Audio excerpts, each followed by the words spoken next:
ચલો જોઈ લો. હવે જો આપણે ટોપિક કયો કરવાનો છે? માહિતીનું વિશ્લેષણ. હવે આમાં શું ધ્યાન રાખવાનું છે ખબર? કે તમારે છે ને માહિતી વિશ્લેષણની અંદર કેવા ક્વેશ્ચન પૂછાય છે ખબર છે? બે ટાઈપના. એક તો રિઝનિંગ ટાઈપનો હશે, બરોબર? આની અંદર જે ડેટા આપ્યો છે ને એને કેવું છે, આપણે એના આન્સરો શોધવાના છે, બરોબર? અને એના સિવાય એનું માહિતીનું વિશ્લેષણ કરવાનું છે. એટલે સપોઝ હું તમને કહું કે આપણને આવું બધું પૂછાય છે, તમને કદાચ ખ્યાલ હોય તો લાસ્ટ ટાઈમ જે પીએસઆઈ લેવાય છે ને, બરોબર, એમાં આવા કંઈક ક્વેશ્ચન પૂછાયા છે, બરોબર? કે એક હોસ્ટેલમાં 5 મિત્રો હતા. હવે ધ્યાન શું રાખવાનું, આ મિત્રો વધુમાં વધુ 5થી કેટલા થશે? 7 સુધી થશે, બરોબર? અને 3 વસ્તુ આપી હશે. કેટલી વસ્તુ આપી હશે? 3. ધારો કે જો આ 5 મિત્રો છે, બરોબર, એના પછી એમાં શું આપ્યું છે? 5 વિભિન્ન રંગની ટોપી આપી છે અને એ શું છે? 5 વિભિન્ન નાસ્તા ખાય છે. એટલે 3 જ ડાયમેન્શન આપ્યા છે ને, બરોબર? હવે એના સિવાય આપણે કેવું છે કે એક માહિતી વિશ્લેષણ તમને આ રીતે પૂછાયું છે, હે ને? બરોબર, અહીંયા એક જ પ્રશ્ન છે. આ તો આપણે પ્રેક્ટિસ માટે 205 ક્વેશ્ચન કરવાના છે, બરોબર? આ શેના માટે ક્વેશ્ચન કરવાના છે? પ્રેક્ટિસ માટે, બરોબર? પણ આપણને અહીંયા શું શું પૂછાતું હતું?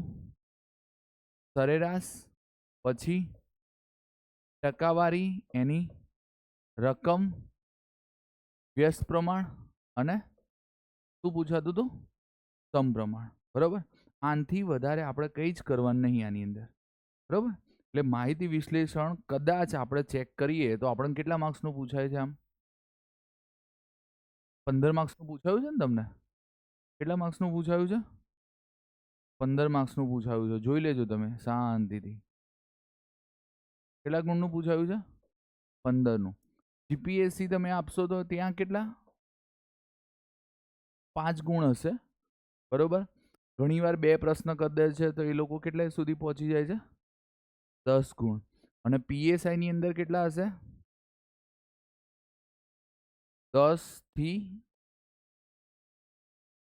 15 ગુણ, બરોબર? એટલે ધારો કે આ હું તમને કહું કે આ તમારી એક્ઝામ કોન્સ્ટેબલ, બરોબર? આ જીપીએસસીની એક્ઝામ તમે આપો, કાં તો પીએસઆઈની કાં તો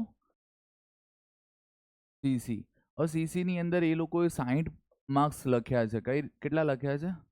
60. રિઝનિંગમાં 60 લખ્યા છે, બરોબર? ચેપ્ટર 20 આપ્યા છે, બરોબર? એટલે 20 આપણે કહેવાય ને 60 ભાગ્યા 20 કરીએ તો વધુમાં વધુ એ લોકો કેટલા માર્ક્સ નીકાળશે?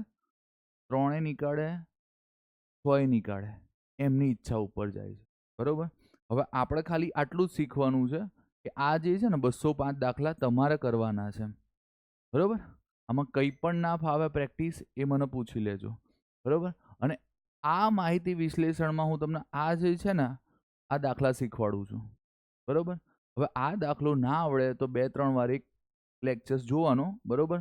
હવે આ કેવું છે કે આ જીપીએસસીમાં પણ પૂછાયા છે, બરોબર? અને અમુક બેઠે બેઠા હમણાં રિપીટ પણ થાય છે, બરોબર? એક એસીએફ આરએફઓનો એક્ઝામ્પલ પૂછાયો હતો ને, એ હમણાં જ યુનિવર્સિટીની એક્ઝામમાં જે છે ને એ રિપીટ થયો હતો, બરોબર? એટલે આપણે આનાથી વધારે માહિતી વિશ્લેષણમાં કંઈ જ નહીં કરીએ, બરોબર ને?